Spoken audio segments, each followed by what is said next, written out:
What do you see? Reminds me of muskies. I love your mind. They call it a bucket mouse because he's got a bucket mouse. Wow. I just want to tell you, I've been slaying the walleye lately. That is so hot. Ever bump the stump? Suffix 832, the line that changes the game.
Every sunrise is a promise. It's a celebration of what's to come. Memories waiting to be made. And adventures to be had. Each new day is an open invitation to live beautifully. Make every day more beautiful with Maui Gym.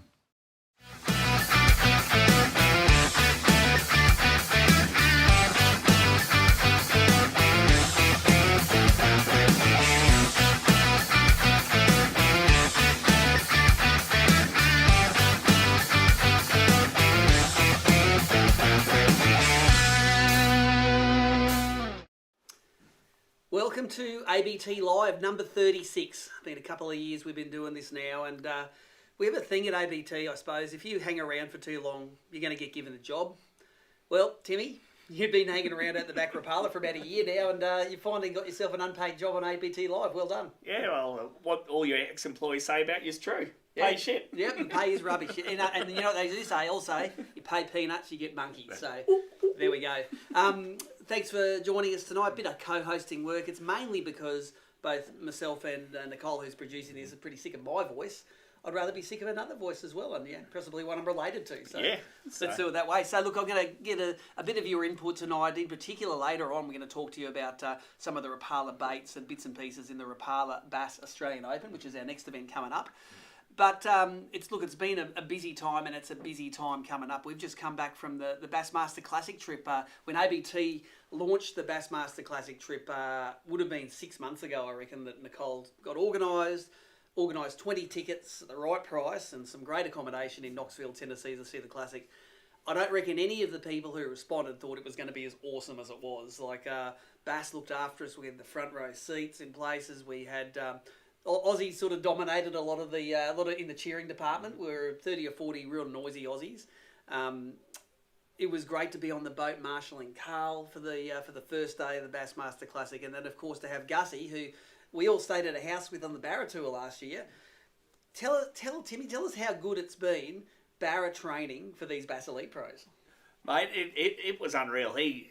He's just one of the lads. I was lucky enough to go over years ago when I won a grand final and fishing with Gary Boyd. We went and had a barbecue at one of the guys' houses, and it blew me away. It was just like having a barbecue with all the boys at a bass event over here. So, and Gussy was just like that. He just looked straight in. He walked in the bar and sailors come running out by the end of it, but That's that was with bleeding ears. But other than that, he loved a beer. He's the first one to grab a beer when we come back and talk about getting busted up and this happening. So it was like I think fortunate to spend a few nights in the house with you guys and to meet him, and it was great. I fell asleep with my phone on, hit my head about 5 times at night watching him. Watch his Hummingbird Mega Live, watching his lure go down, and cheering for him, and obviously Carl, and to see all the Aussies over there. It would have been a great trip to be on. But yeah, it blew me away, and I wasn't even there. And good to see a nice guy winning the Classic. So that's some of the news tonight. We got Carl and Gussy at the same time on the show, and I'm sure Gussy is podcasted out because he has been on every single...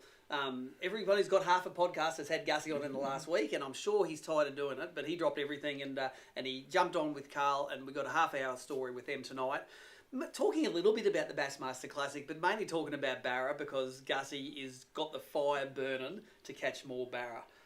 He's loving it. Oh, he was, and one of the comps were fishing right next to him, and yeah, it was just when you hear him hook up, he was into it. They were jumping, they were high fiving, and I think that's the emotion it brings out everyone. And I think also for them, it's all their comps are so serious and secretive and that, and I think it blew him away a little bit how we're happy if someone next to us catches fish, So it was if someone lands one, everyone's going well done, and you've never fished next to Motty. Okay, yeah, well, it's not like, did that get off sucked in? So we've got a busy month coming up. We've got the Rapala Bass Australian Open coming up next weekend. Then we have a double header down in Sydney, which is the Daiwa BREAM Australian Open, and then the Daiwa BREAM Series event in the Hawkesbury River. And we've got a lot of travellers coming there. It's an efficient travel. You drive once to Sydney, stay in town, you can do 2 events. As a result, we got Carl and Gussy on tonight. We got you on tonight to talk about the Rapala Australian Open stuff. We got Greg Seeto from Daiwa, head honcho at Daiwa, and who has got a bit of a personal relationship with the Open. He's done a segment for us tonight.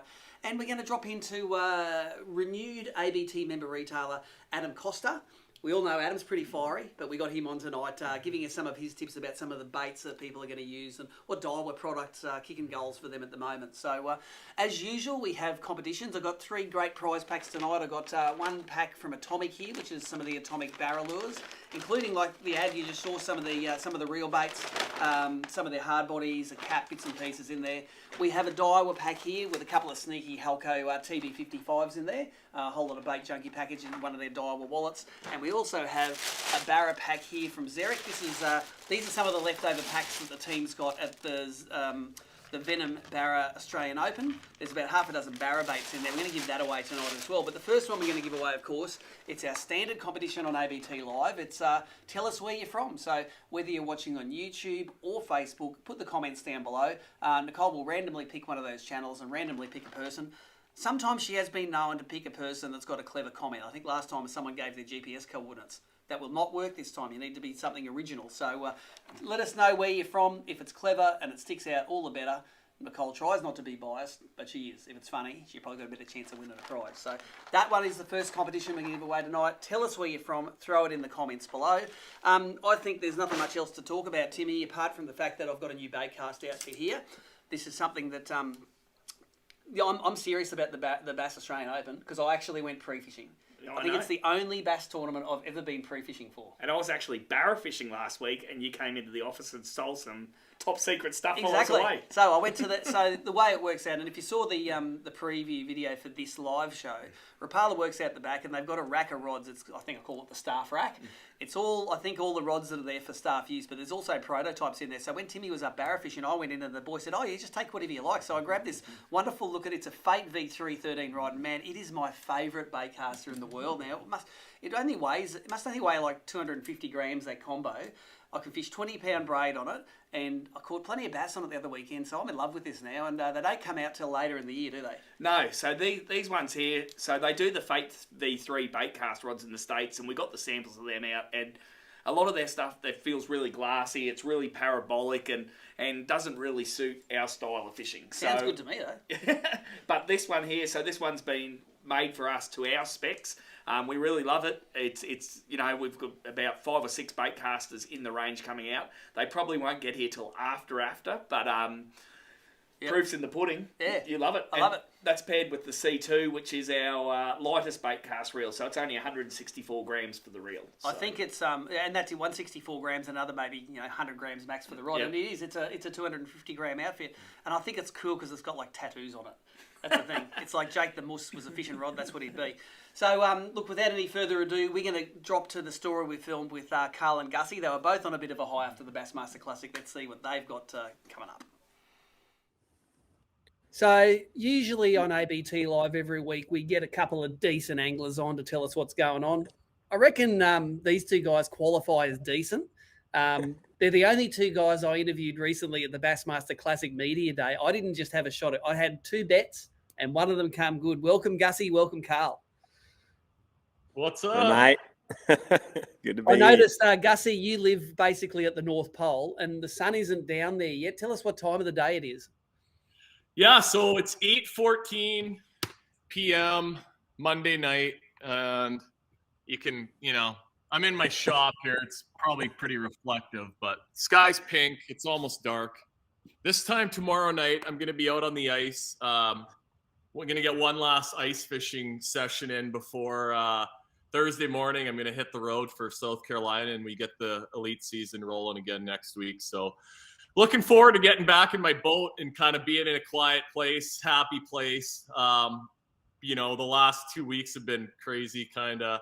And it's good, but it's been a lot. I'm ready to go fishing again, that's for sure. Tell us, every Aussie watching this show was watching all the Bassmaster coverage and how cool it was watching your forward-facing sonar, being a part of that experience. And I want you to tell the viewers here, how quickly did the Aussies get off the Carl Jocumsen train and onto the Gussy train? Hey, I mean, they were hard on Carl for the first 2 days, and then and I was too. I was on his bandwagon. But yeah, day 3, I had like my support doubled, and it was awesome. That's so Yeah. cool. Well, and I mean, every day. I mean, obviously, I got to meet a lot of the guys last fall when I was over. I had the trip of a lifetime. I mean, I've talked about that, and the first day when I weighed in last on the first day, and a bunch of you guys. I don't know if you were down in the front, Steve, by the scales or not, but I know I saw Tommy and like I recognized a few people, and Yep. Everyone was screaming and just having a time. So that was awesome. It made me happy. Yeah, the Bassmaster people were great. They got the Aussies down into the mosh pit on the first day. And yeah, we like supporting whoever's winning. And Carl, you was great. It was a great experience to be with you in your first classic, but there's no question that Gussy had that stuff dialed, and he just went all in on the first day. Just, I'm going to win it or come last. That's what you want, isn't it? You want one of the two outcomes. Yeah, no, I you know what? And I mean, I talked to Carl about this too, but like I went there, I'm going to 100% fish for smallmouths, and it just set up for, a way that I was comfortable fishing, and I got to experience the potential of it the last time when we were there a couple of years ago. And it was just really a chance of a lifetime. And we fish all these tournaments, and Carl will tell you, every so often you get a shot at winning one. It's so hard to win any of these pro tournaments, any tournament, any tournament. And, you just hope when you get an opportunity that you hit on it, and luckily it was the the biggest one of the year, and life changer for me. So it was pretty crazy the way it all went down. Carl, it was pretty cool spending the first day in your boat with you. And again, thanks to the Bass people for letting the Aussies be marshals on your boat, the Aussie media guys. Why do you reckon that, you were on some good fish? Every place we turned up, you could see smallmouth on the 360 and smallmouth live. Why is Gussy so good at catching them compared to you, who is decent at catching suspended fish on a jig head? And Gussy's taught me everything as well. Like that, that's the thing. But like when you've been doing something your whole life, and Gussy even knows it, like Gussy's smarter than this, but like at Chickamauga last year, I'm catching him on a glide and telling Gussy, but he's smart enough not to do it. Like I'm like saying, like, I can catch 20 to 25. I'm going to catch some giants. I'm getting all of these follows. And instead of Gussy picking up a glide for maybe the first or second time or 10th time, doesn't matter even if he's been glide bait fishing for 2 years, he's not going to do it like I have, which I've got, I've lived and breathed it and have so much confidence in it. And I know all the little nuances of everything.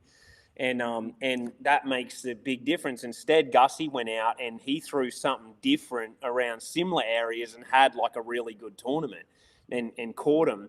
But if he went and glided, it mightn't have went well.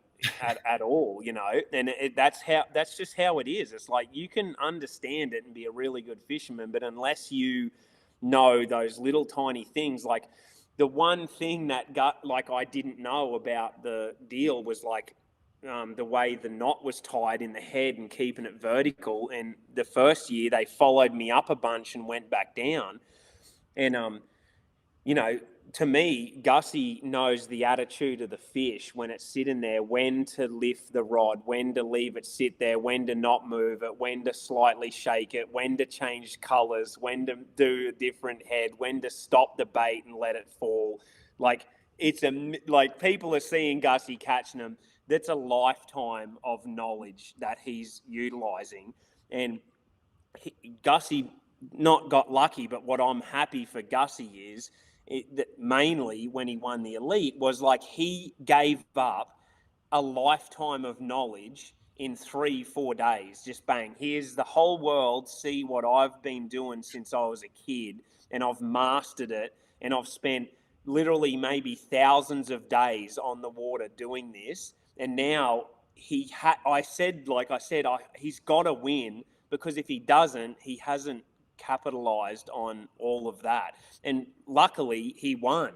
And I'm like, you got paid for your work, for your knowledge, for the time that you put in. And then now he's that much of a master and put that much into it. He showed everyone and then still went out and did it and got paid for it, which is what you want, because a lot of times you can go out and you can, a little bit what I did with the glide, I went out and showed what I do around the laydowns and stuff, which no one had ever seen. Then I didn't win. And now there's 1 million people doing it because they got to see what it was like and do it. And I'm like, I didn't capitalize on that like opportunity of the live has its ups and downs. And the thing with live is you get great coverage. The fans get to see a bunch of stuff. But the one bad thing is in one day, you give up a lifetime of knowledge to everyone in one day. It's just like, bang, here's everything I worked my whole life for. Here's exactly how I do it. And if you don't get paid for that and you don't capitalize on it, it's tough. But to answer your question, it's a lot more in it than what you're even seeing on camera. Yes, you're seeing Gussy see the fish, pitch to him, and he's showing you majority of things, but it's the tiny nuances that even being in his boat that you're not seeing that he's doing that are catching him. And it's probably more instinct than anything because he's just been doing it for so long.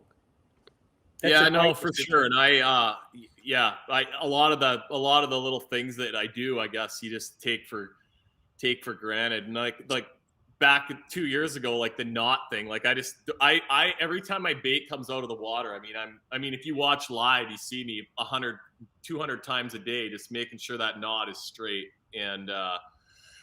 And then Steve, like with the glide bait thing, like he gave me the exact bait and the whole hooks, the whole setup. Like I have it, and I still haven't caught a bass on it yet. I was pissed because Tommy caught one.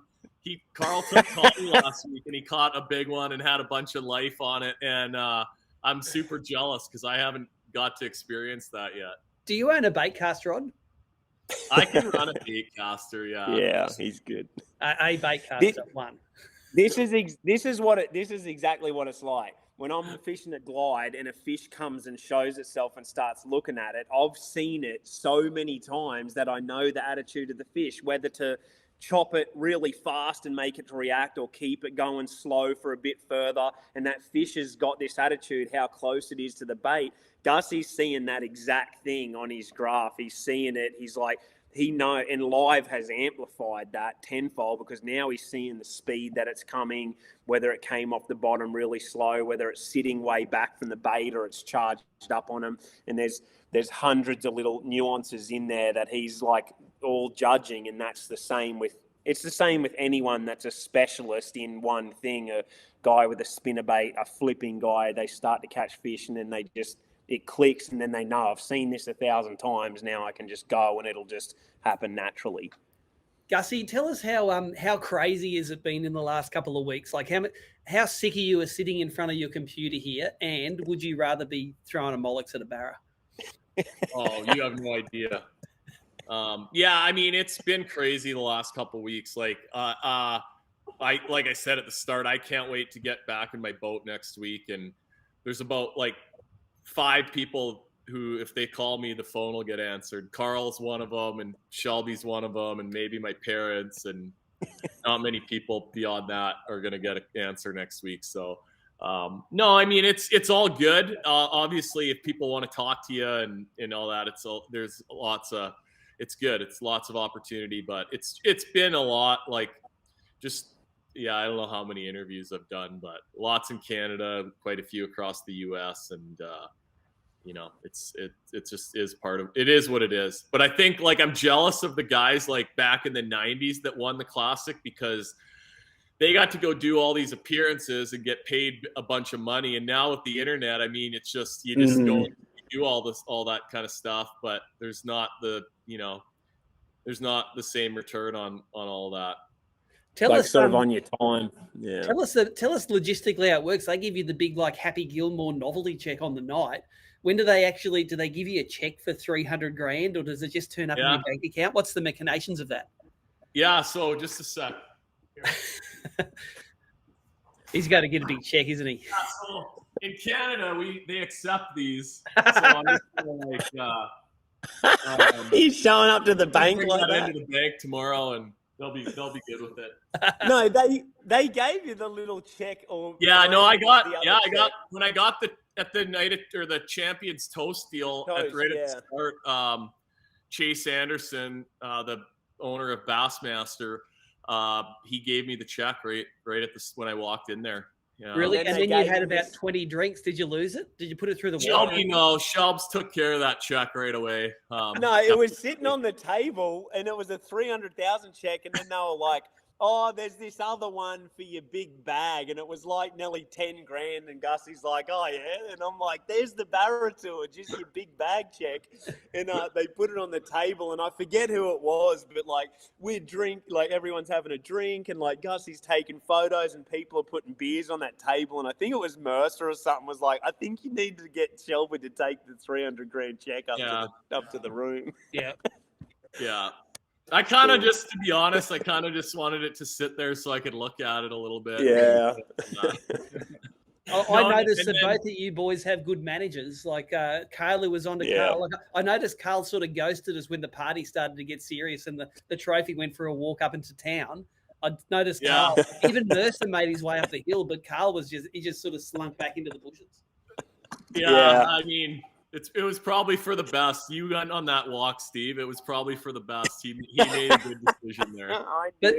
Carl, you were going to miss out on the being arrested in Knoxville bit of it. That was going to be the best part of the class. Yeah, that was the bit I slid in. No, hey, they love bass fishing so much in Tennessee that nobody in that group was getting arrested that night under any circumstance, I don't think. Yeah, it was a they loved it.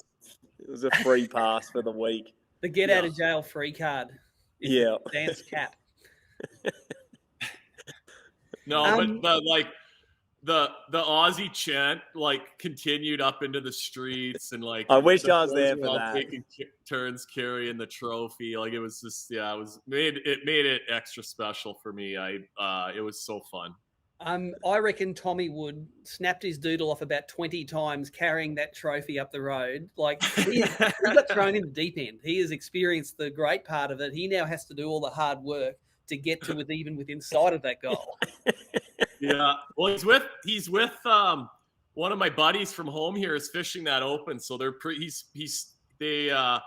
think they got a couch for him, and he's pre-fishing with them, and it looks like I'm sure he's having a good time. So Jamie actually FaceTimed me on Friday night, whenever the night before they started pre-fishing, and said, "Hey, your boy Tommy's here. He's been here for 20 minutes, and he's already smoked out the kitchen. He was cooking a steak on the stove, and it was burning." And I was glad they were having fun, so it's all nice. Good. Let's stop talking about the Classic and talk about the important information for this year. Is Barra Tour 2023. There was a video that I recorded that I haven't shared with anyone except Peter Lane and Ben and maybe Timmy and maybe Carl. You had a bit of a shout out. I didn't see that, Carl. I apologize that you were part of that video because I had a bad mouth, potty mouth in that. Nah, it was fine. It was spoken in perfect Australian with the right accent and all of the right cuss words the right way. But give us a little bit of a summary of what you were saying. You were saying at Faust, you know where Pete and Benny fish, and they're in trouble this year. Yeah, we were gonna. I think I said we were gonna have a 300 horse, and like we can get effed, and like it went on for a bit. And like Carl and I aren't like small guys, but I think Pete and Benny are probably the last two guys that neither of us would be wanting to cock off to. So yeah, I'll stand down. They can handle it. Right now. It's I was going to say that the ultimate Barra tour is maybe coming across and flying business class, so you get to sit horizontal in the plane there, mate. Maybe some of that $300,000 can get yourself a nice horizontal ticket. No, we gotta. I think the tax in Canada is like 54% or something on that. So it's easy come, easy go. Yeah. So tell us give us a chance. Like I was talking to Carl about this before we started recording. Carl's pretty much a lock in, assuming a few things come in place. He's coming to Barra Tour again. Gussie, what's your percentage chance at the moment? So I think pretty good, but we got to work on shelves. So the problem is if I come, it's like 10 days of like I don't care about anything else except going on that boat and going to catch Barra, and that's the problem that I have to figure out. So hopefully Kayla will go again, and we can like we'll get them a nice place to stay. We'll just like we'll get them a car to rent. I mean, we're gonna have to go all out to make it happen, but yeah. So if anybody has any good ideas to where we can like show them a good time, and we're not just Barra fishing. The problem is Carl and I love doing it so much and catching, and we're just gonna want to be out there fishing that we turn into ghosts. Yeah, that's because like when I left Knoxville, like I'm coming, guys, 100%. And then the other day I was talking about it, and she's like I got the like. Do I even get to come to Australia? Like, should I even come? You're just gonna go fish the whole time? No, just she can come in when the tour finishes, and then you go do all the barrier reef afterwards, because she could fly right into Proserpine. So as soon as you hang the rods up, you pick up the tourist gear, and away you go. It's a pretty good spot to do that. Maybe the girls need to go to the Hampton Islands instead of Airlie Beach this time. The flash ones. Yeah, we'll work it out. We'll work out something. We got some brain through make some shit happen, buddy. Yeah, we'll get it going. Carl and I are fine. You don't like. We'll sleep in a tent. We don't care about anything, but like we got to get the girls happy. Yeah. Very cool. Carl, we haven't talked about this yet, but one of the videos I took when I was marshalling it, he was leaving the start on the first day. You were quite visibly sort of affected by the Aussie cheer squad there, mate. Amongst all the noise and the thousands of people there, you could hear them going. How did it feel to have such a good cheer squad there, mate? Oh, mate, it was everything. It's crazy. It's something you think about your whole life. I've been thinking about that day since I ever saw a first Bassmaster Classic. I'm like, one day. And I dug up some of those old videos that you sent me, and Scott used them in the latest Classic video. And you see, I don't know if you've seen it, but me and Chris are on the front of that boat, my old boat. Yep. And I say, and your mum Sue says, is that the secret lure, Carl? And I'm like, oh yeah, and it was a fly from Scully. And she says, is there a big bass this weekend? And I go, oh, there is, but there's no prize. And I go, but you get a badge. And then I go, and I wouldn't mind getting that badge. And it's like, when you see from those beginnings, and then to think in one day I could be in the shoes I am today is kind of ridiculous when you do think about it. When people see the chances of an Australian, where we come from, the challenges that you got to go through, then to become the angler you got to be, the Aussies made it. Like there could have been 5 there. There could have been none. I don't know how it was going to happen. I didn't know how big a fan base. I know how much it costs, what the Aussie dollar's like, and to see them show up and be that passionate and be there morning and night, and then cheering Gussy on as well, and then for Knoxville and America to just love them and welcome everyone in and everyone to have a blast. It's like I don't like seeing messages sometimes in the Aussies like beat the Yanks and stuff like that, because I'm like, you're not talking to bass fishermen when you say that. When you come to Knoxville and you see real America and you see the actual real side of America, you see when you guys come over, everyone's like, everyone's so nice. Everyone's welcome to see him. We had free passes anyway. They wanted you guys to love Knoxville, love Tennessee, love the Classic.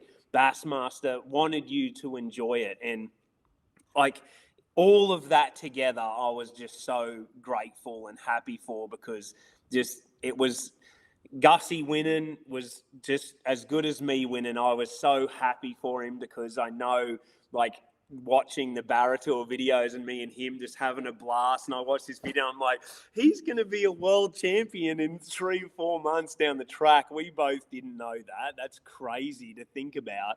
And so it does good confidence for me too, like far out. It's like, it's attainable, and I know that it is. Like, we all knew that, but you never know if it's actually going to happen.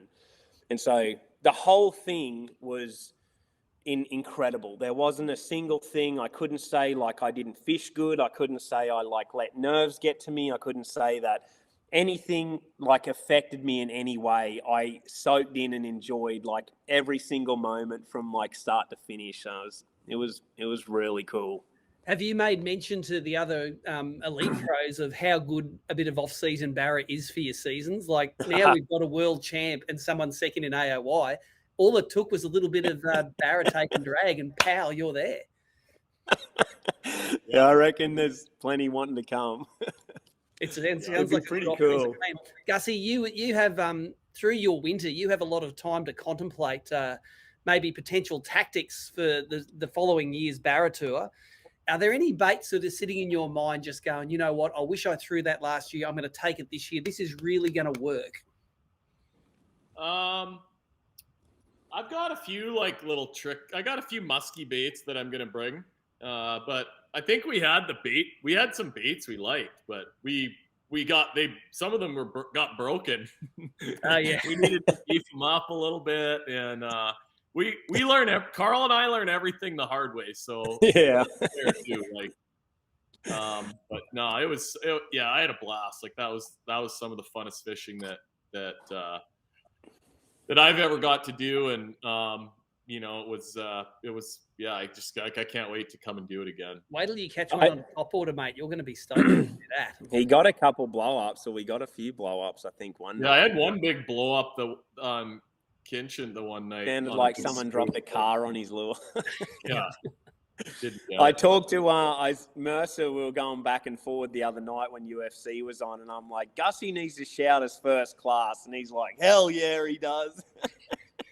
Yeah. Mercer seems very keen. He's terrified. Like all Americans, he's terrified of that flight. And it is like being strapped into a torture rack for like 16 hours, but you do know when it ends, at least. So I don't care. Yeah. They could just tie me up in the back. Like, I wouldn't even care. I just want to be over there. Like, other than that, the entire trip was so perfect and top notch. The flight sucks, but I can live that's with that. it. Once you're there, it's all good after that.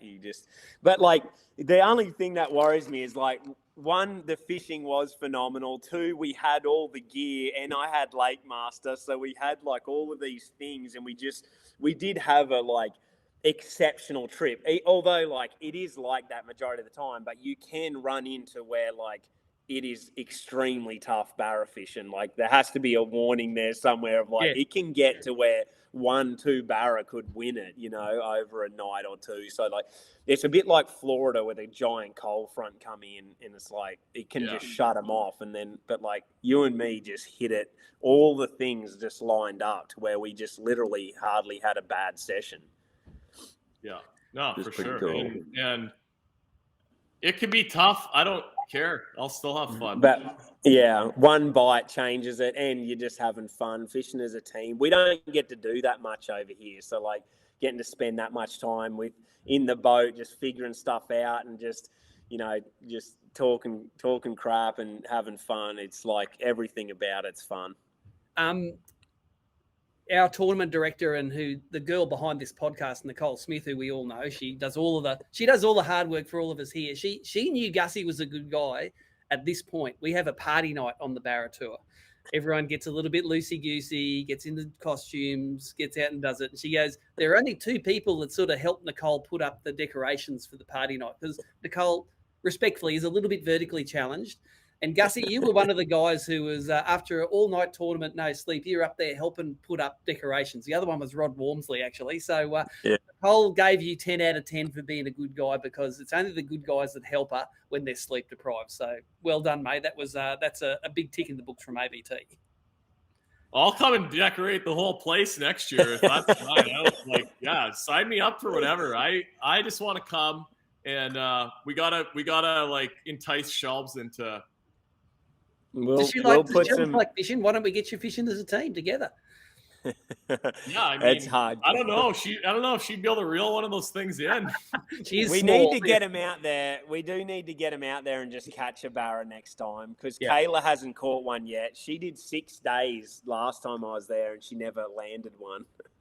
So it can be hard, but if we get good fishing, it'd be good to get the girls out there and get them a Barra each. Yeah, and that's cool. Like probably like maybe for the pre-fishing, we got to include them for part of it. But yeah, that'd be cool. Guys, really appreciate your time. You're preparing for your next events. Gussy, you've been a man on a mission when it comes to a lot of these, so we really appreciate your time doing it here. I want one final story from each of you. Carl, your story I want to hear is, tell me how you lost your phone today. Fishing. I was on my me and Kayla Gussy's got snow there, and here it's like 80 degrees, and the bass are trying to spawn, and the dogwood flowers are blooming, and everything's getting super good. They're eating a glide bait every day.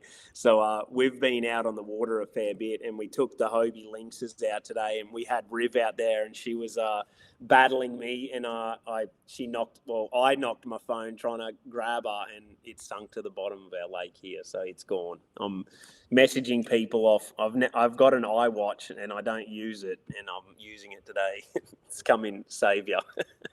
Gussy, I just want you to describe, before we let you go, your biggest destruction of the Barra Tour last year. Take us through the cast and what happened, and when you just ended up looking at something busted, just going, these Barra have got my measure.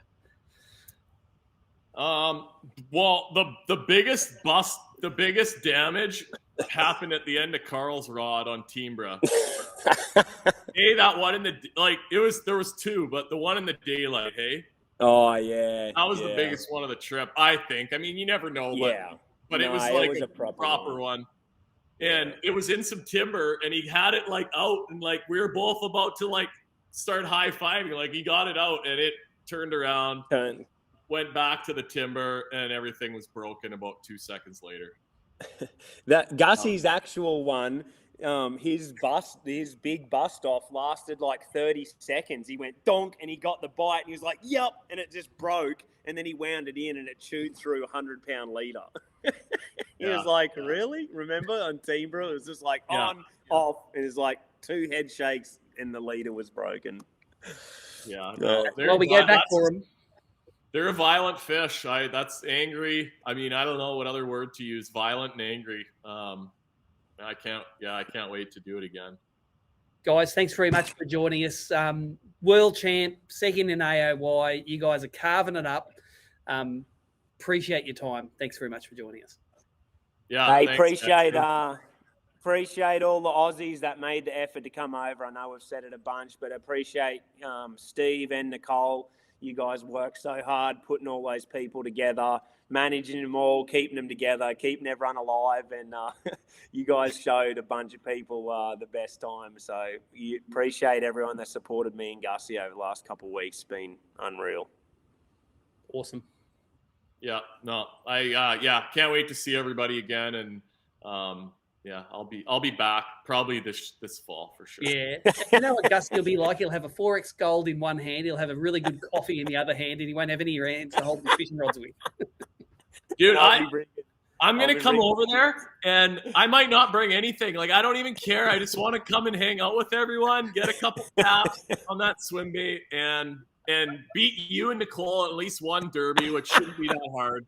And it'll be great. Like, that's it. It's not a lot to ask for. We've got to beat Pete. Good time.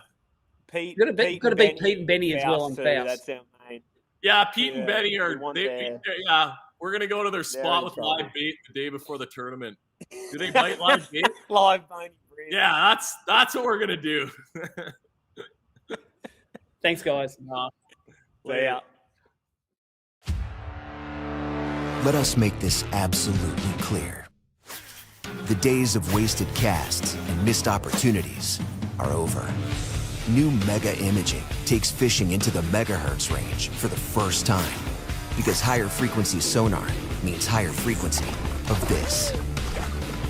Without a doubt, it's the most detailed picture of the world below ever. And it's only from Humminbird. Timmy, you reckon you've ever seen someone as excited to catch a barra as Gussie? He's still pumped, isn't he? It's awesome. So, and I hope they come back this year. I'm doing the Barra tour, so it'd be great to catch up with him again and have a beer with the world champ. That's it. When I was over there, of course, there were several of the elite pros were pretty keen and asking questions about it. I furnished Carl with all of the info, and just a warning for the Barra teams. These guys, if they want to come across, I'm going to pair them with locals. So be prepared to boot your teammate out if you want to fish with the Bassmaster Elite Pro. If we might get one, we might get 10, who knows? But yeah, there's going to be some teammates on the bank if these opportunities arise. Well, hopefully it means more boats on the water. That's it. A lot of these Barra teams, both of them have got a boat. So there you go. Split them up. Put them with someone that they're going to have a special time with. And, there's something special about someone catching their first barra on your boat. I know your son Riley did it only last week, Timmy. Last week, and like Kayla, he's done many trips, and he's had a foot from the net, missed him, jumped him off, broken him off, and finally got 5 last week, but it was, and a few of them on surface as well. So it's, he was pumped, and he was wearing his... Team Jocumsen support, which is now his lucky Barra shirt. There you go. Look, we've got some more prizes to give away. I've got a Zerek pack here. I'm just going to go through what's in it. We've got the V-Swim from Venom there. This is the kit that everyone got in the Oz Open. There's the little flat shad. I think I've got a big flat shad as well. Yep, one of the bigger flat shads we have there.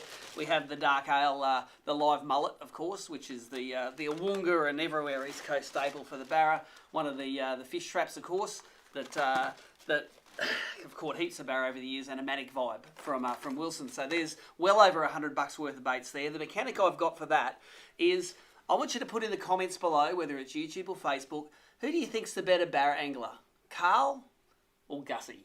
Is it the world champ? Gussie. I don't know. Carl talks the talk. You reckon Gussie walks the walk? Oh, I was in that boat. Carl is good on the net. Carl's good on the net. I didn't see Carl holding a $300,000 check. Nah. Put it that way. So put it in there, and I think if you have a little sort of, don't just say Carl or Gussie, tell us why. The better the reason, the more that Cole's going to go and pick your name to win the Zerek pack there. So that's awesome. Let's talk a little bit about current status of ABT events. We've got a whole lot of graphics here. We're going to run through just the Angler of the Year tables and some of the entry lists for the events coming up. And Timmy, you want a little bit of your input. I've got the first slide I've got coming up here is the Boda Angler of the Year points for the 13 Fishing Bass Pro Series.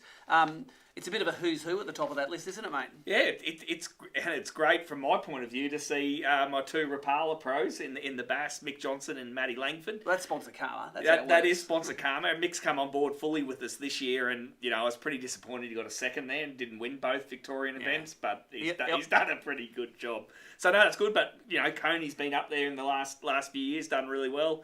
Steve Muldoon, Steve Duff from Victoria, so a good couple of Victorian events. There's 2 Victorians there, Corey Goldie in 10th. That's 2 Victorians. 7th place, South Australian Tom Deere. A couple of Queenslanders and New South Welshman, Braden Shue, Graham Ford.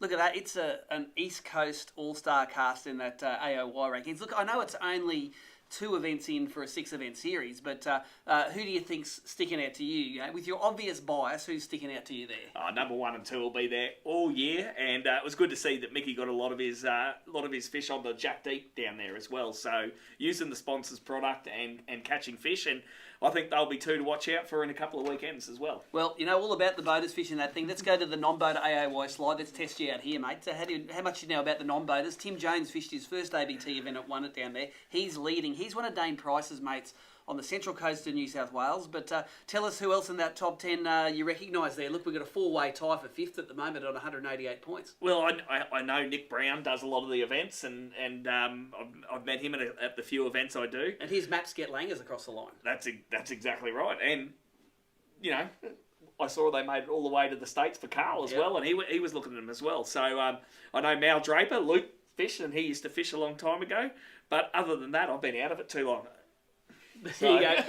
Look, 6th place, Chris Dillon there. It was Chris's first couple of ABT events in Victoria. He had a blast, and he's sitting there within striking distance. Jake Hardy, real gentleman. Gary Wilton, I think it was his first events as well. He's from New South Wales. He came down and had a ball as well. So the non-boaters, that's where they're sitting at the moment. Let's switch over to the...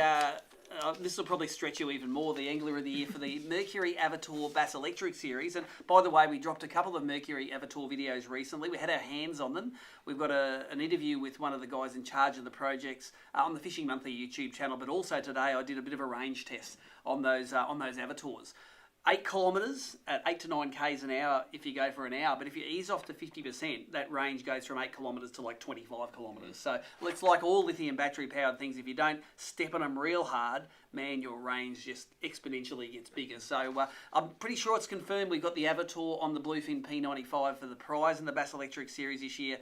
Awesome prize for a $20 entry fee tournament for the qualifiers. Well, I do know, is it going to Pete Bostock this year, or is it not? Because he's won the last few, hasn't he? Do you see Pete Bostock on that No, AOY list? I don't, eh?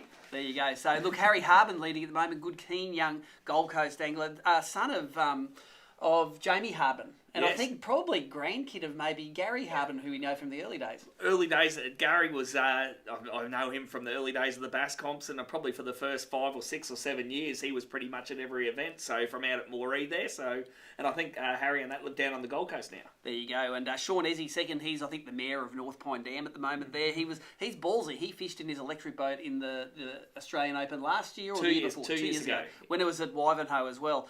Tyson Everly, Bo's brother, doing well. Michael Goodwin from Northern New South Wales. And one of the young Bluefin pros, Marcus Hope. One in 5th place in 186. So, look, it's early. They're halfway through this season, but there's 2 more events to go there. Cool thing about the Bass Electric events, they're $20, and you only have to fish one of them to make that end-of-year grand final. The end-of-year grand final, give away a boat and Mercury Avatar combo. It's on Wyaralong Dam in October, and we all know how big that joint can fish. There are some giants in there, and it's at an awesome time of the year. If you've plugged it into your calendar months ago, check those dates, because we've had to bump them 1 week subsequent. So it's been knocked back a week because there was a big rowing tournament that weekend. We couldn't get permission to do it. So it's 1 week later than you may have published, but all the dates, etc., are right on the site. So that's the AOY ranking for the Mercury Avatar Bass Electric Series. Let's jump across to the Daiwa BREAM Series at the moment. Quick, have a look at the AOY rankings for the BREAM, and not surprisingly, after 2 events in Victoria, I've got Victorians 1st, 2nd, 3rd, 4th and 5th. Mitch Blomqvist, never really, I don't think he even fished at an ABT BREAM event before, but absolutely smoked it at Malakuta and Gippsland Lake, sitting on 196 points. Pete Brukel, bit of a Victorian journeyman, one of the few Victorians that likes getting out of Victoria. You know, he fishes all up and down the place. He is, I reckon, one of my picks for AOY this year, because he's sitting on 194 points and he'll be doing a lot of events. Loves it in a boat, loves it in the Hobie. I think he collects boats. Probably got more boats than Michael Starkey. Yep. I won't tell you how many boats Michael Starkey's got. How many is it? 8. Yeah, that might be a question later on. Remember that, reading comprehension. But then New South Welshman Tommy Slater. There's the sponsor karma kicking through. If you're not a Victorian, you're leading AOY with 179 points with Tommy Slater from Daiwa. Liam Carruthers caught a 43 forker or 42 forker, I think, at Gippsland. He's up there. Jared Healy, another Victorian. And Chris Dixon had a shocker at Gippsland that came back at Malakuta. bang, all of a sudden won an event and he's up there in the top 10. How cool is it? 10th place, Chris Lonnie, one of the young Queensland anglers. There's about 4 or 5 young Queensland guys that are giving it a real shot this year. Good. They went to Victoria, they're going to the Open, they're doing the Hawkesbury. Expect to see a few of those young Queensland guys because they've got the Gold Coast skills that will apply all over the arenas, especially on the East Coast here. Non-boaters, wow, it's a bit of a runaway at the moment. Michael Samet from WA, he nearly won the grand final last year at Ballacuda. Fell 20 or 30 grams short, but look at him, 277 points, and I'm pretty sure he's entered for a few more events. So watch out, Stewie Walker. I'd talk to Stewie. He's in New Zealand now. I think sponsored by every other non-boater in the field. Loved his time at ABT. Says good day to everyone, by the way. And if you're watching Stewie, hope you're settling down fine. But that 7-time AOY is probably going to be open for someone else now. Michael is leading that at the moment. But Bill Bland, another West Australian in second. How cool is that? 2 West Aussies in first and second. And then Simon Morley, obviously a great bream fisherman because his initials are SM. SM's a good bream fisherman, and he's sitting there in third, followed by Scott Scaluna in 188, and Tucker Kawasaki from Daiwa. Wow, 1 place ahead of Tom Slater. Tom's 6th in AOY, but Tucker's 5th in AOY. So Tucker, you are an office favourite. Dallas Blatchford rounding out the top 10 there for the non-boaters in AOY. I'm going to talk about the start lists we'll talk about the Bass and the Bream when we get to those segments a little bit later on. Remember, we've got 2 comps going on tonight. The first one, tell us where you're from for the Daiwa kit. Second one, tell us who do you think the better Barra angler is, Carl or Gussy. For a shot at that Xeric kit. We've got our next story now, which is Greg Seeto from Daiwa talking about all things Daiwa BREAM Australian Open. And cool it. Keeps your drink upright, accident free, and icy cold.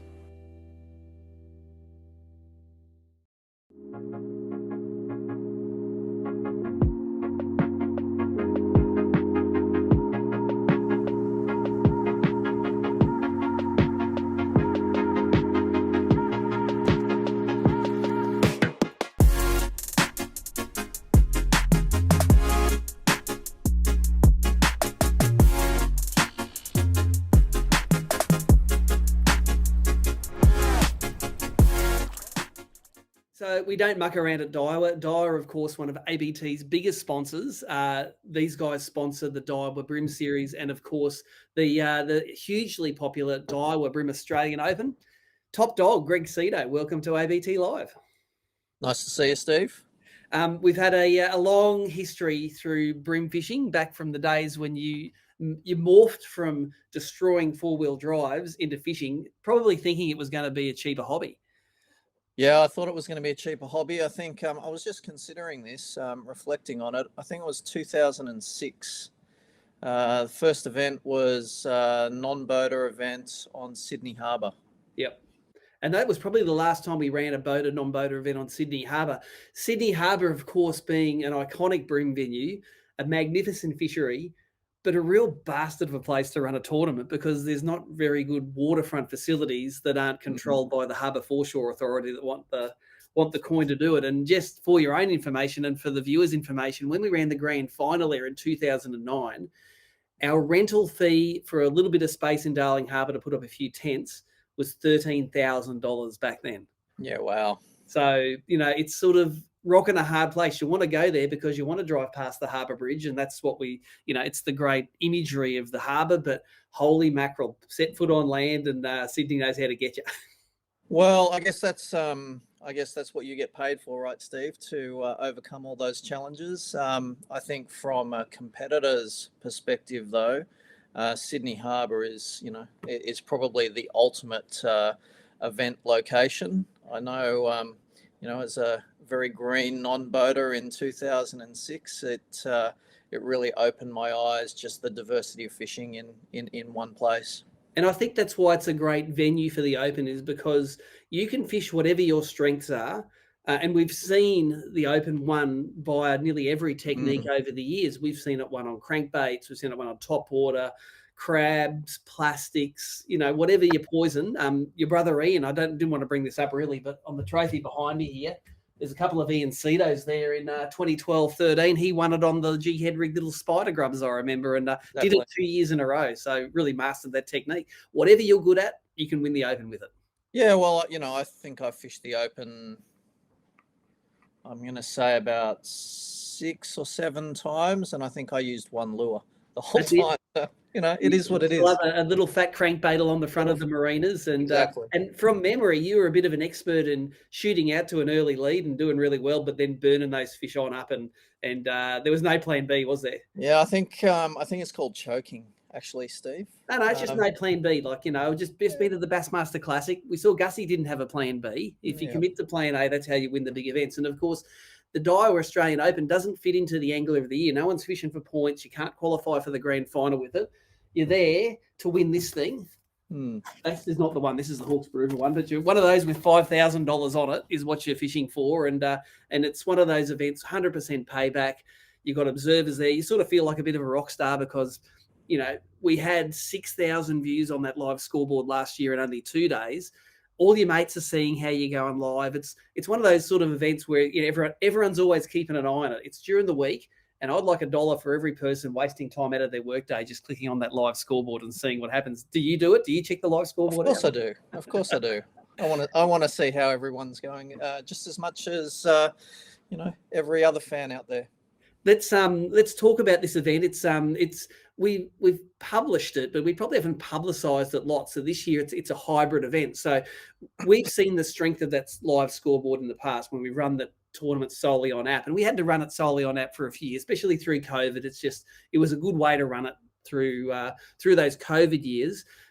A lot of the anglers have the appetite for that weigh-in and the weigh-in style event. So we're doing what we organised as a hybrid event this year, where the final results are going to be via a weigh-in, but all the anglers will be required to stick their estimates of their fished weights into the app, not with photos or anything. It's a really simple process. I just caught an 800 grammer, bang, bang, bang, send it in, and that live scoreboard will be generated so that you can follow it along. Now, interestingly, it's going to sort the men out for the boys when it comes to people who think they know how big and heavy and fat or skinny their fish are. So I'm really interested to see, you know, I expect the Chris Hicksons of the world to just be total rubbish at estimating how many they've got in their well.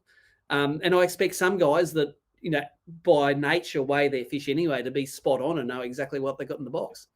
I was always pretty terrible at it, Steve. I just knew I had 3 or 5 fish in the well, and that was pretty well it. You know, you and I have talked about this quite a lot, and I think that, you know, the hybrid event is a really good compromise. I think it has the capacity to generate that interest and engagement in the event right throughout the event.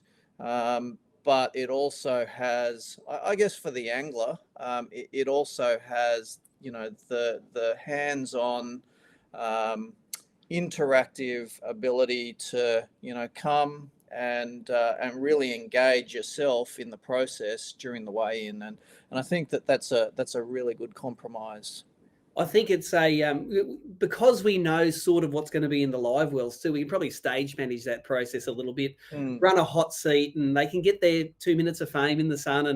And of course, we will broadcast that live as we always do from the banks of the harbour near Drummoyne Sailing Club there. And it's been a venue for us. Anyone that's wondering why we don't run the Open on the weekend there's a couple of reasons. Firstly, the harbour gets real busy on a weekend. It's quite hard to get a permit to do it. But secondly, that Drummoyne Sailing Club venue with that nice little beach you can pull into weigh-in isn't available on weekends because the guys sail there. So it's just evolved to be, it's supposed to be Australia's premier BREAM event. The 2 events that people want to win during the year, of course, are the grand final when you win a boat, or the Australian Open when you win a pile of cash and the respect of all your peers. Now, one of the things I've noticed over the years for the Australian Open is that it is not always won by Sydney locals. It's won a surprising amount of time from people out of town.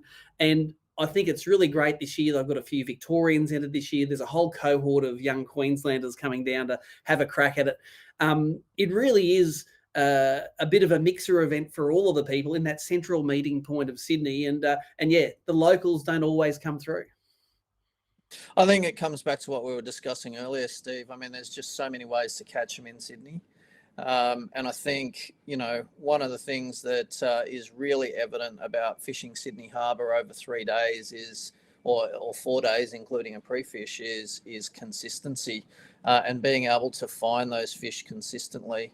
Generally, it's not that hard to find a bag, but to find consistently those bigger fish over that period of time can be real challenging. Yeah, and the guys that get on one pattern and try to run that pattern every day often wear their fish out. So what it does is it always leaves the door open in the final day for people that have a great day and maybe swap up their plans on the final day to come from nowhere and do it. We've seen it happen in the past. We saw it's the Greg Lee Memorial Trophy, this trophy here. We saw Greg come from 10th place into first place to win that event back then. And those sort of comebacks are possible on the harbour where you can get a 5 kilo bag, but your chance of getting it every day as 40 boats pound the harbour reduce. So not often will we run the 3-day events, and it's always a true test of who has the chutzpah to swap it up on day 3. You know, what's working in the 2 days, you got to have the balls to leave it.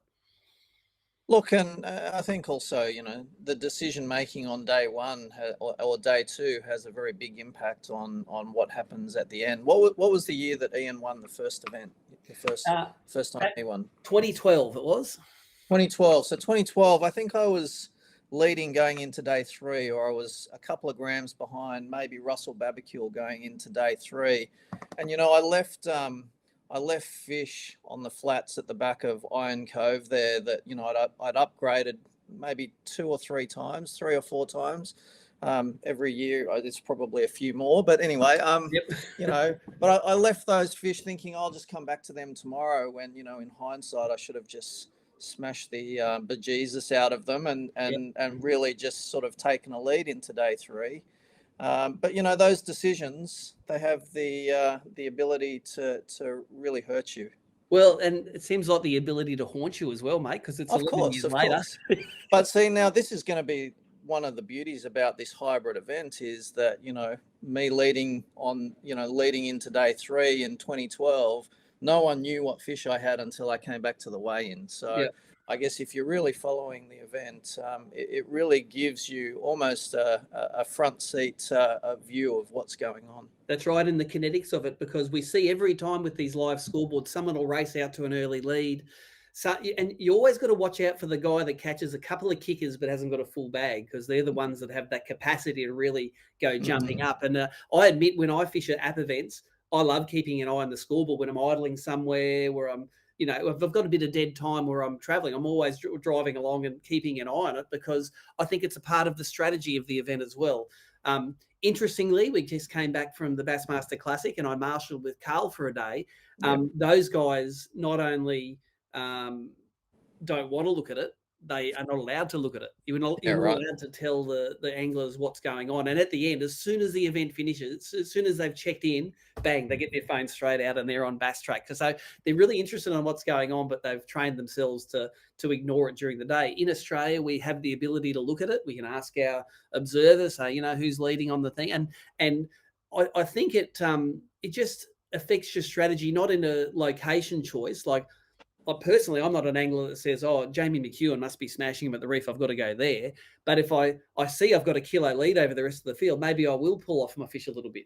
Or if I think I've smashed them and I'm still a kilo behind, I might lean on my fish a little bit harder. So I just think that tactical element it adds to the event is something that we don't get in normal events. So how much additional pressure does it put on the angler as well, when you know that you're that far in front or that far behind? I think, you know, that's an added complexity to, you know, tournament fishing. Oh, yeah, and the ability to handle that pressure. Like, we all know what happens when you're struggling for your last couple of fish. You fish faster. You end up running too many spots. And another interesting comment I had observing with Carl for the day is Carl was very conscious of saying, it's still cold, the water. I've got to fish fast, but then when I get there, I've got to run fast. Then when I get there, I've got to make sure I'm slow enough not to gloss over the fish. So those sort of additional elements will, I think, make that hybrid event a really exciting event all round. Let me ask, as bream fishermen, and we're talking to our audience now at ABT Live, ABT Tournament Angling, you're a great sponsor of it. Daiwa's a great sponsor. How important is tournament angling to Daiwa's overall strategy in the marketplace? Is it a big part, a small part? Does it help you with R&D? Where does it fit? I think the answer to that's on a couple of levels. One of the things, you know, as I said to you, I've been involved personally with ABT since 2006. So, one of the things that always resonated with me, Steve, was your ABT motto of who shares wins. In reality, that's the reason why I actually entered that first event, because I had not a lot of idea about fishing, certainly not a lot of idea about bream fishing. And I thought, what better way to, learn than to go and be on somebody's boat who did know what he was doing or she was doing. So I think, that really kind of resonates with core values of what Daiwa's about. And our core value as a business, our vision as a business is to inspire people to go fishing. Before you talk about selling reels and rods and terminal tackle, I mean, ultimately it's about growing the size of the pie, and encouraging more people to engage in that fishing lifestyle. So, the pillars that we really hold dear are, to inspire and then to influence and engage anglers, and then to grow the size of the pie for everybody, because I think that's where the future of fishing lies. So, at its core, that's what it's about. But Daiwa's also an innovation company, and everything that we do, one of the things that we really do hold dear to the process is, is it innovative what we're doing? Whether that's our marketing approach, whether that's the way that we talk to our customers, whether that's the way that we communicate with our consumers, whether it's the products that we're bringing out. And I think if we can't answer yes to that, then we really shouldn't be doing it as a brand. So from an innovation perspective, I guess tournament angling is where the innovation happens. This is where the new ideas are born and seeded, and eventually, those innovative techniques and ideas filter down, through the funnel and become almost mainstream in some respects. So, things that we were doing that we thought were so pioneering back in the day, well, maybe they're not so pioneering anymore, but they came from somewhere, and tournament angling is one of those key areas. I think the anglers as a whole really respect Daiwa's involvement and its long-term involvement. We had a big involvement in the early part of ABT. There was a bit of a gap in the middle, but for the last several years, you've been heavily involved again. And I only have to walk along and look on the decks of people's boats and see what gear people are using. And I'm sure your guys do this as well and report back to you about, all of the outboard motor companies sit there and they count outboards. And ABT anglers have always had a very good history of supporting those that support them. So I'm pretty sure you'll walk along and look at on the decks of that Australian Open, and you will see a vast majority of the gear is Daiwa, often developed in the very harbour that they're fishing. So I think it's a nice circle that it turns. It's a great part of the world to do it. And as always, we're very pleased to be partnered with you guys to bring what we think is one of our premier events to the market. Yeah, look, and I think whilst ever we still have aligned values like that, I think that Daiwa's committed to being part of it and to supporting the growth of the industry. So it's a win-win for everyone. And you talk about the gear on the boats, and we're not naive enough to think that we resonate with every angler out there either. But at the end of the day, as I said to you, the innovation and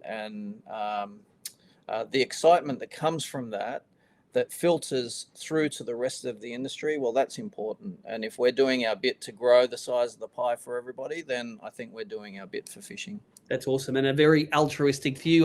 One of the final questions I want to ask you is, in the office, who's the money on? Like, you have a few guys there who fish it. Like, young Tucker's on fire at the moment. He's always at the pointy end of the leaderboard. I think he's fishing the Open out of his boat this time. Yep.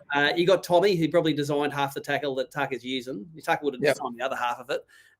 Who's the in-house favourite, or who's the money on in-house? Look, I think Tommy probably wouldn't like me to say this, but Tommy has a bit of a reputation to go out pretty hard. We were talking about that. Go out pretty hard and taper off during an event. That's the joke. Yeah. I didn't say that word. I did. Yeah, look, I reckon Tommy's time is about due. There you go. He make puts sure in the hard work. we have a camera on his boat then, because we always enjoy watching your own in-house coverage of the Open. It dovetails very nicely with our live stuff that we do. So make sure that you pick well, put your camera on the right boat this year. And if Tucker wins it, I'll just say, told you so. I knew he was going to win. Maybe we'll need to invest in 2 cameras then. There you go. There you go. Something I reckon Daiwa can afford. Greg, thank you very much for your time. I know you're a busy man in the hot seat there, but appreciate you joining us on ABT Live, and I'm sure we will catch up down at the Open because we love fishing Sydney. As always, I love Sydney on the water. Prick of a place on the land, but on the water, it's awesome. Yeah, look, you know, in my time when I was fishing it, the Oz Open was the premier event. It was the event that I never wanted to miss. So, you know, I think that still remains true today for most of the anglers out there. So, look, thanks for having me on. I wish all of the anglers the best fishing Sydney Harbour. Remember, consistency is key, and you know, hope there's some record bags this year. Awesome, mate. Thanks for having us. Cheers. Cheers. What are them sons of fishes up to now? Fellas, I give you the Force Trolling Motor. It is the most powerful, the most efficient on the water. Yep. Most powerful. We're really in trouble now. And it's quiet, too. You can't swim here. What a dumb bass.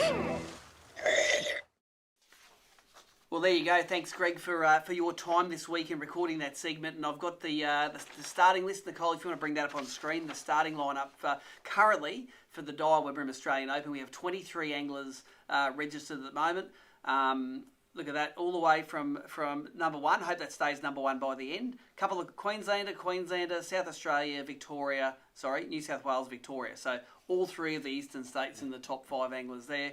Plenty of past winners in there. Plenty of keen guys coming down to do it. 23 at the moment, but I reckon they'll probably end up maybe with mid-30s by the time we finish that. There's a name I know, Drew Griffith. He's back, baby. He is back, and he's Drew Griffith, maker of attack boats back in the day. He is back, and he is super keen. Got a relationship with Froglies, I think, with Mick Starkey.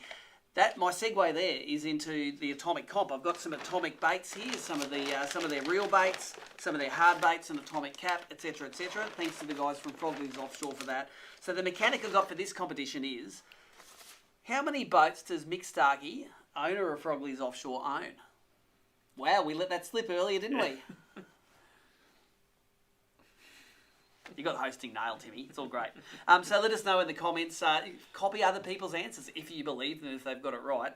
And we did notice over at the Bassmaster Classic there was a Gamakatsu wrap boat that looked just like Mick Starkey's. And every day when it went past, we were like, "Hey, Mick's fishing the Classic," and we waved to him and gave him a bit of a cheer. So I don't know who that angler was, but they definitely think, "Oh, geez, I'm pretty popular at the Classic here because of the Gamakatsu wrap boat." So that's the atomic comp mechanic. Tell us how many boats you own. Also, if you want to win the Xeric pack, let us know if you think Carl or Gussy is a better Barra angler and why. Doesn't matter if it's YouTube or Facebook. Put your comments down below. Or if you're very limited in your answering ability, just tell us where you're from. You might win the Daiwa pack there. Next segment we've got is with he has been an ABT member retailer in the past, had a break for a couple of years, but he is back with a vengeance this year. If you've ever been to his shop in Sydney, it is probably about half as wide as a studio here and maybe a quarter as long again, but it has got BREAM lollies from top to bottom, and you've got the cranky man himself running the place, Adam Costa. Let's have a chat to Adam. We caught up with him during the week. What if every journey began with the push of a button? Where would you go? With the Mercury Avator's 7.5e electric outboard, all you need is a destination. It's your invitation to fully immerse in the natural world around you. The Avator outboard's portable design and intuitive controls make getting on the water easy, while quick connect batteries let you bring along the power you need, so you can be ready no matter where adventure takes you. Stay connected while free to explore with a vivid display that tracks battery level and range. Or plot a course on the intelligent mobile app. Avator connected systems share everything you need to know to get the most from any journey. The all-new Mercury Avator's 7.5e outboard. Intelligent, all-electric propulsion designed to make exploring effortless. Let your journey begin with Mercury Avator. Here he is, fission.com.au, the man who is the most famous man in Australia for getting you the stuff you need overnight. Adam Costa, how are you? Good, Steve. How you going, mate? You've got a reputation, mate. It's if you need stuff for a tournament happening on the weekend, give you a call or get on your site and you knock down all the barriers to make sure that stuff gets in the post on the day, don't you? You ship same day. Yeah, we do. So basically, if I don't think I can get everything done, I'll just go to work early so I know I'll get it done. So, I could be here at 3, 4, 5, 6, 7, 8 o'clock in the morning, depending on how busy I am. But I do pride myself on trying to get your order out the same day. How important to your business? And I've been down to your shop a few times. It's probably about twice as big as it looks here right now. It's a narrow little shop that has got piled full of the coolest brim gear ever. How important are tournament fishermen to you? Yeah, they're very important. I think I just think with a tournament fisherman as opposed to a social fisherman, the tournament fisherman needs all his bases covered. And for him to go into a tournament, or her to go into a tournament, they probably buy a broader range of product as opposed to just a social guy. Yeah. So, yeah, they're very important, mate. Plus, that's what I'm sort of into as well. So, I sort of have a relationship with guys. I've helped a lot of guys get into tournament fishing, and, I really like the competitive aspect of fishing as well. We've got a big event in the Daiwa BREAM Series coming up. It's the Daiwa sponsored event at the Hawkesbury River, and I reckon it's probably going to be one of our biggest events of the year. We've had some pretty big events down in Victoria already with high numbers of people, but I reckon Hawkesbury, especially with some of the local teams events backing down this year, I reckon we're going to have some numbers there. The question I got for you is, sponsor karma is a real thing in ABT. Normally the guys who are associated with the company that sponsors the event tend to do well. It's just a thing that happens. So the inside information I want from you is if I'm fishing the Daiwa BREAM Series at the Hawkesbury and I want to get some Daiwa gear, which is selling well, I want the inside line on what's the hot Daiwa gear at the moment that people might want to pick up if they want to do well in this Daiwa event at the Hawkesbury. Okay, so probably for the deeper guys, you'd probably go bait junkie grubs in. Look, I think bloodworm. Their UV bloodworm's awesome. Motor oil. I think them two will be a standout at the Hawkesbury. I do tend to crank a few boat holes. So you've got you've got double clutches, which I think will work. The 48 I think will work really well. Yep. What's the other one? What about the Kadachi? Have you done much work on the Kadachi? Yeah, Kadachi. You'd probably throw that too, I reckon, so. I haven't got one yet. I'm waiting for one to turn up in the mail. I'm going to have to buy one, I think. Do you want me to bring Tom for you? I noticed that they make them in that good colour that I like, the clear with the green on it. I noticed that the Sydney boat crank and hull colour is in the lineup. Oh, yes. It's Sydney Suji, I think it's called, isn't it? Sydney Suji? Yeah, I think it is. Sydney Suji, yeah. I think they'd have most bases covered. I've been myself jerk baiting a little bit for BREAM, and that's working really well. So you've got that. I've actually been getting a few on the Daiwa Saznami on the yellow fins. Saz. Yeah, I've got busted off a few times, but we all like that. You got a BREAM lure shop, mate. They'll work really well. So, sorry, mate. You've got a BREAM lure in shop, mate. A couple of bust offs isn't going to send you broke, I'm sure. Yeah. You're the man to lose a lure. Yeah, I don't mind losing her. I think that people like to be entertained more than landing the fish. They like it more when I get busted off. Well, they like your reaction. They like the lack of filter, I think. Yeah, I've tried to cut down on the swearing a little bit though, because trying to mature up a little bit, mate.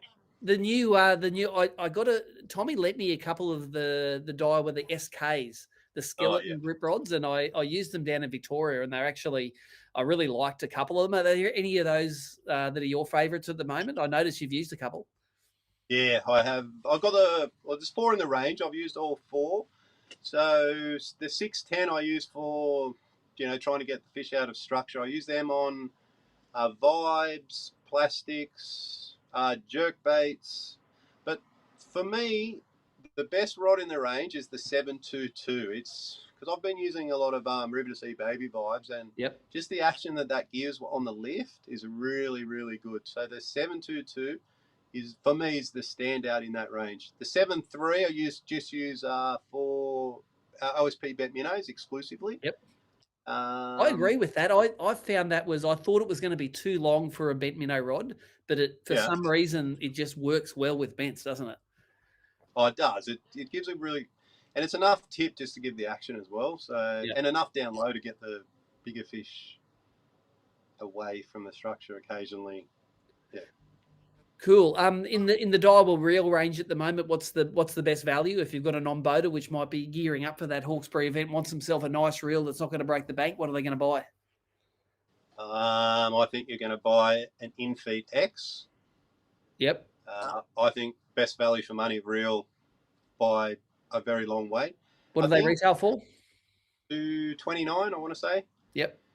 So I think I've said it in one or two of my videos. It's the same technology drag system as the Exist. Right. So it's fairly good. Very smooth drag.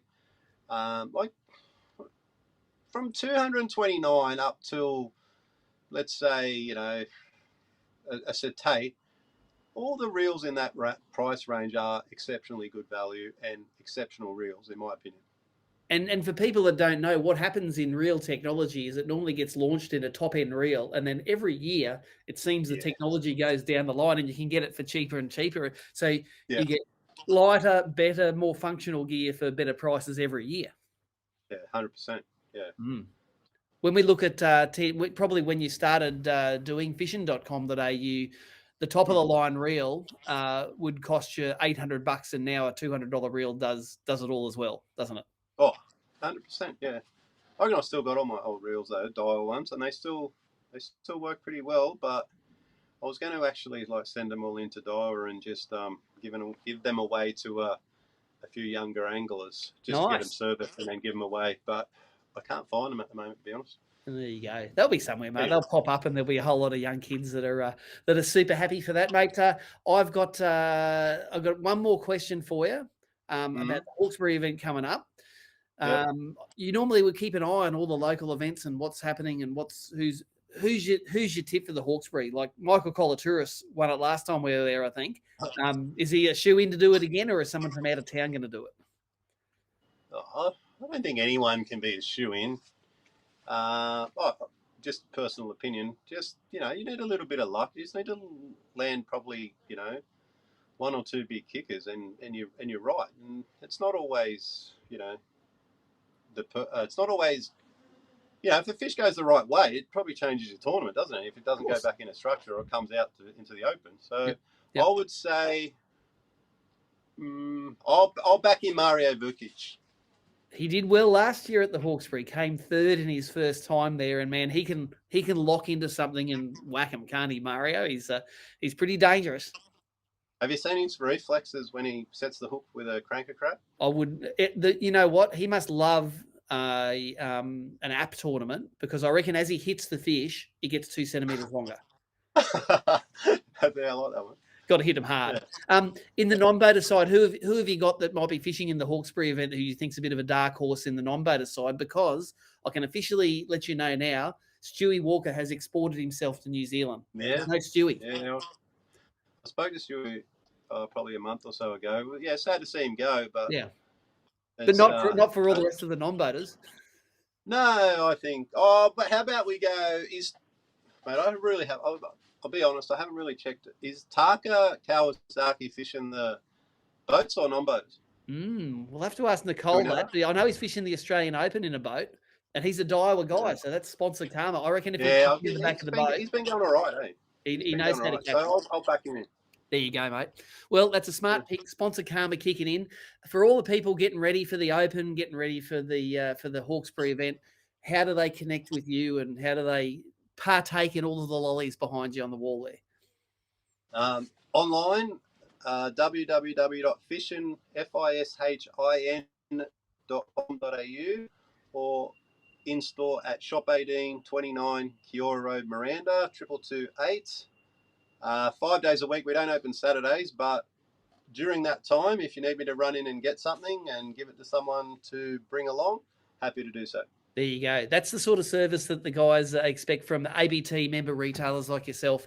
Appreciate what you do for all the guys, mate, keeping them loaded up on the water. They all enjoy their time on the water, mate. And hopefully we'll catch up when we're down there in Sydney. Might see you sneakily observing or something one day. We might be able to catch up when we're down there, eh? Appreciate it, Steve. Okay, mate. And thanks for being an ABT retailer sponsor again this year. We appreciate the support. Thank you, mate. Appreciate it.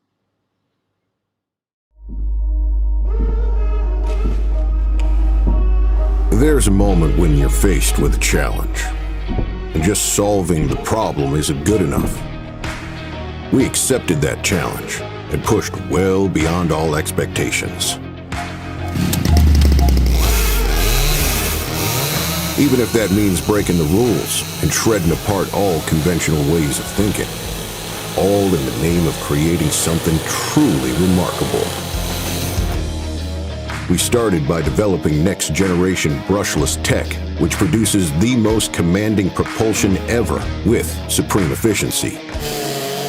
Fabricated with aerospace-grade titanium for the ultimate in durability, it's engineered with such precision that it has moved beyond stealth. All guided by state-of-the-art advanced GPS navigation modes. We removed all worries with built-in compound fail-safes for unstoppable reliability. And it's painstakingly crafted to last all day, every day. All backed by our continued promise and commitment to be there whenever you need us, no questions asked. With this much control at its command, we didn't stop with just one. We created 2 incredible trolling motors. Introducing the new Power Pole Move brushless trolling motor.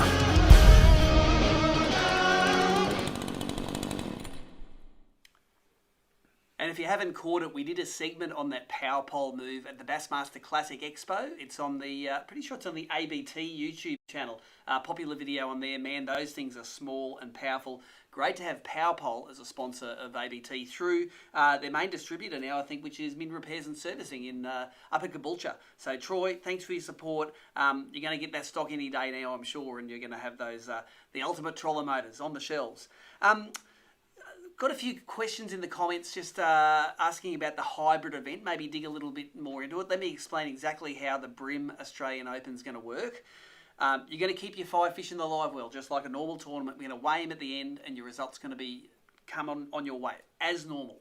But what you're going to have to do as you catch each fish, we've modified the app so that all you have to do is put in a number, which is an estimate of how many grams the fish you catch is. Every fish you catch, just put the estimate in. You can weigh the fish if you like. You can use a length weight curve if you like. Somehow estimate what your fish is, put it in the app, and our live scoreboard will be generated with those estimated weights. Now, I'm expecting all of the guys to be an expert on, because they all seem to be an expert on social media about how to do it, so I'm expecting all these accurate weights to be on there. We're going to get that great coverage for and I'm sure that the live scoreboards, the estimated scoreboards, are going to hit 10,000 views this year. Yeah, well, I think it's How many great. times do you view it? all the time, but if I was fishing it, I'd be underestimating, so then I get pleasantly surprised at the weigh-in. Well, there you go, and you run the danger underestimating of Morgo telling you that, geez, you don't know the weights of your fish, do you? Yeah, well, that's all right. I can deal with that. You wear it. So that's how it's going to work. We're going to have you're going to be in touch with what the anglers do in the day. We've got the observers out there. Still time to sign up as an observer on abt.org.au if you're keen. But the observers will be out there filming. We'll have some cameras on the boats. We'll have daily updates of what's going on. I'm pretty sure we've talked Nicole Smith into getting in front of the camera, doing a bit of hosting. She's got a bit of fishing knowledge here. I'm getting it. Geez, what's that called? The stink eye there? The stink eye. That's from the Barra goddess. From the Barra goddess, she is. We're going to get her in front of the camera to maybe do some updates. Also, I think she's going to do some updates at the Bass Australian Open as well. So a bit of in front of the camera time for Nicole. She's done a time on the water now. She knows which way upstream and downstream is. Yes? No, still don't know that. All right. Don't mention upstream and downstream. Look, Timmy, let's just, before we talk about some of the baits, let's talk about the lineup for the Australian Open. Nicole, if you can bring up those results, that entry list. 36 boats we have now. Adam Mears was the last in today, and Berkey, they both came in today. That's an all-star cast, isn't it, Timmy? It is. It's a great list, and a lot of names I know. Like there's even Jamie McEwen, the Brim guy who thinks he's a Bass guy, is now who's a Barra guy who thinks he's a Bass guy. So I wonder if he had a team name there, if he'd call himself the Barra Wanker. Probably. Yeah. Look, and I know the backstory behind why Jamie's fishing. It's because there's no Brim tournaments for a few months, and he's like, I've got to do a tournament. I'm addicted to tournaments. Tell us what these bass are about. I reckon he's going to go to McLean Reef and catch heaps of Brim. Right, he could do that. Oh, no, you know what? I'm not letting out the bag what he's doing, but he found a few fish in pre-fish. So it's, look, like all tournaments, don't believe anything the guys say before the event because it's probably BS. But it seems like the river's not fishing big like it has for the last few years. When it's been in flood, man, 1.5 kilo fish were raining down. Seems like that may not be the case this year. No, it's going to be tougher from all reports. I think I did my pre-fish for the last event we had there a bit over a year ago. So that's your pre-fish? I'll have a look around on the Friday. But, look, someone will find them. Someone always finds them. Someone will catch some big fish, and hopefully that someone is me. There you go. Look, we got Braden Shue. He won the grand final on the Clarence there only last year. Won himself that $50,000 boat package. Look at that. Joey Urquhart out of retirement. Can't help himself. I reckon he was motivated by the Classic. Oh, yeah. He's coming back. He's going to be like, I'm all Gussy. Like, yeah, look at me. Yes. And get his check for $5,000. Is he a Hummingbird guy? He's a Hummingbird guy. He's a Hummingbird guy, so I reckon he's going to be trying to mope a thing like Gussy did. Yeah, he'll just be doing that. Even in 3 foot of water, he'll be... That'll be Joey. All right, no worries. Look, we've got guys there like Cameron Hall, who's fished as a non-boater in the past and done well. Mick Johnson, who's leading our AOY. Matty Langford, who wins every second event he's in. Check out the big dog there, Mick Horn, fishing there, mate. He is dangerous in the tournament. Yes, he's been fishing comps as long as me, I think, from the start when you were running him, and he's won plenty of Brim events. He's gone well in some Bass events, and he's a really good river fisherman. So, you know, he's always one to watch. This guy here goes all right, Tim Morgan. Although never done any good on a river bass event. So let's see how we go. You know, Keegan Painter, Corey Goldie, who's up there as well. Paul Mazzaroli, who's normally a non-boater. That's right. He's put his money where his mouth is. And look at this. How about the local field? We got guys like Tegan Heath, who we got Russ Winters, Rick Goff. All local guys, you know, Mick Goodwin there, they're all Northern New South Wales guys, and they know the river. They know how the river works. You can guarantee that all those guys are going to be in the right part of the river when it comes start fishing on that Saturday morning. And, you know, even with 36 people fishing, it is such a big river system. You can go 100 kilometres all the way up the Esk. You can go up the Coal Scream. You can go all the way up the Arara. So, you know, you could literally put all the boats on the water there and you could have probably 6 or 7 kilometres of river each to fish. And I measured it to Cotmanhurst is about 40 kilometres by river. To the top of the Esk is probably nearly 90 kilometres, I think, by water. And then to the top of the Coal Stream, again, it's probably about that 40, 45 kilometres to the front of it. So when you multiply that by the amount of riverbank, there are literally hundreds of kilometres of riverbank that people can fish in. Literally, you could put 100 boats on the river and everyone would still have plenty of spots to fish. That's it. And I think the way it's setting up is, although there is a bit of rain predicted for that Friday, Saturday, which could bring the drains into it, but at the moment, I think the fish are spread out a fair way. So, and there's no, I think, real pattern from what I've talked to a few guys. So hopefully a lucky Joe like me can come down, stumble across a few fish and see how we go. We like the lucky Joe pattern, don't we? Now, you've got a bit of cool kit on the table here.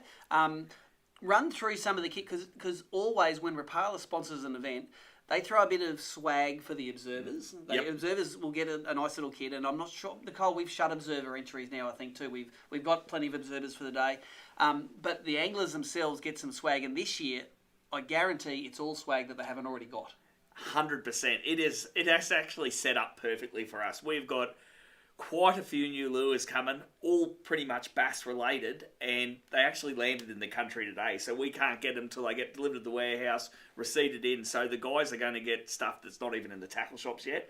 We've had a few lures here which you know, we've only had 1 or 2 to test since they came out a few months ago and caught a heap of fish on them, and it's going to be exciting. Everything that we're giving the guys to fish in the comp is new, and it's going to be able to catch bass. Are we allowed to run through it yet? Yep, I got the tick off this afternoon. I had to Good. wait till 4 o'clock till Finland came Show on. us some of them, and I'm going to hold them up view. to the camera for you. So what do we got here? Well, this is the one one of the most I'm excited about is a little Shad Rap Elite 55. So we had that one sample lure, which I've probably caught 30 bass on over the last couple of months. So we've got the Shad Rap Elite 75, which we released last year. So a balsa lure, really great little action on it. It's going to be awesome for fishing those drains along the cane grass beds. I think we've got 13 cracking colours in that. And that is definitely going to be, that's going to play for me this weekend anyway. Or the following weekend. It's a cracker. The next one we got is a little BX Skitter Frog. So we did a 5 centimetre one, which we released last year. So that's a little 4 centimetre one. It's got the double hooks on the back facing up. Really heavy, cast it really well. Those lures are really good for covering a lot of ground. So if you get along that cane grass where the guys are throwing buzz bait, something a little bit more subtle, a constant wind, it'll dive under. The little skirt on the back will pulse and it's like a frog going. Alternatively, you can throw that right next to a snag and sit there and bloop it like a traditional little popper. So these are a great little lure, and I know on the bigger one I've caught some cracking bass on. So the next one is probably a lure that we haven't had in the Rapala arsenal before. It's a little V-blade, wrap V-blade. It's a perch one they use for over in Europe.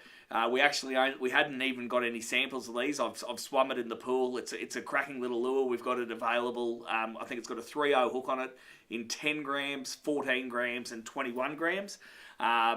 So yeah, the blades go really good. They're actually printed coloured blades to match the skirts on the lures. There's some black gold ones, some shad coloured ones. So they'll be a great lure, and the people who get their hands on them will actually probably be one of the first in Australia to catch them. And I think they're only releasing those next week through Rapala worldwide. Another lure which I haven't got here, haven't even got the sample of because someone left it at home in their tackle box, is a 8.7 centimetre precision pencil. So it's a walk the dog style lure, which I've caught plenty of bass on, which again only landed in the country today, I think it was. And the final one, which we're not doing this colour here in it, but a little finesse crank. So a small crank, which is going to be in a mid diver and a shallow diver. That's the mid diver. It's going to be a cracking little creek bass lure. You'll catch bream on it. It'll be good for parallel on the banks. So I think every angler is going to get those 5 lures in it, and they're all brand new lures, which are going to be great for catching Aussie bass. And you've kicked in a bit extra into the prize pool to reward people that tie these on and use them in the tournament. And let's say you're out of the tournament on day one and you think you haven't got enough you can always go out and tie on these Rapalas and win yourself some extra kit. Tell us about that. Yeah, so we're going to throw up a Concept C2. So this is on that rod that you said you loved using everything. So 164 gram. The C2 is probably one of the more popular bass reels we do in the 13 reel range. So nice and light. There's 2 gear ratios and it's 6.8 and 8.1. So for the guys who want a faster retrieve for the jigging. But basically what we're going to do is on the app event is when you take the photo of the fish, if you can, it'd be great if you could put the Rapala lure that you caught it on in the photo, or even just if you're mucking around with it too long, release it. Just put in the comments what Rapala lure you use to catch it, and the biggest fish on a Rapala each day will win one of these C2 bait casters. I think we do need a photo to... Yeah, so a photo. No, just, I caught them all on Rapalas. You hear that, Tom Slater? No, mate. So put the Rapala lure just when you put it next to the fish when you got it on the brag mat on the measure. Yep. And you could win yourself a $300 plus reel each day. Fantastic. As usual, appreciate all of the support that Rapala put into ABT and to fishing in general. I think you're very aligned with Craig Seeto. It's all about growing the size of the cake, or growing the size of the pool of people fishing, and rather than fighting each other for market share, let's just make it more fishing, more people going. We saw during COVID more people fished. We can see how powerful that can be for all of our businesses. And it's great to see the numbers of people we're getting to these events now. The ABT numbers are going back up. In the early days, we're getting 60 to 70 boats to events, and we're getting back to that level now. And I think it's great for the industry. It's great for everyone fishing. It's great for me getting my kids into the fishing. It's good for the boating industry. So it's, that's why we support it, because we want to keep it rolling and keep getting it bigger so everyone can share in our passion. Too easy. Now, we're talking about some prizes before. We've got some prizes for tonight. Nicole's picked some winners. The first one is the Daiwa pack, with where you're watching from. I got an honourable mention, which is you get your name read out, but you don't win anything, is Paul Langley, who lives 7 hours and 50 minutes away from us here in the ABT studio. So, Paul, close, but no bait junkies. See that? Not getting it. That's it, that's right. So, winner on Facebook was Anthony Thorpe. He lives at Cameron Park, and he said that's 380 kilometres from the Bass Open. But let's look, has Thorpe entered there? Thorpe, I don't see your entry, mate. So only 380 kilometres away. 4 hours drive, mate. Come on. Get into it. Get in. We'll still take entries up until the time we leave this office. Entries shut next Wednesday, Nicole? Close the business on Wednesday. And there's $18,000 in the kitty. Oh, there is too, and growing. So every single person that enters there is another one, another $500 in there. Quick question on the reel. Yep. Does it have ceramic bearings? The question on the reel is, does that have ceramic bearings? No, bearings? that one doesn't have ceramic. So the Z Slide and the Inception Sports have the ceramic bearings. This one doesn't. Normal bearings. Normal bearings. I like them. Whatever's in there, I don't know what's inside reels, except I like If a brim guy can cast it, it's pretty good. It's not too bad. And it's not even digital, and I can throw it. There you go. I've only been using a bait caster for probably 38 years, so I should be all right at it by now. Now that's the Daiwa pack's gone. The Xeric pack was for the Carl versus Gussy. Honourable mention.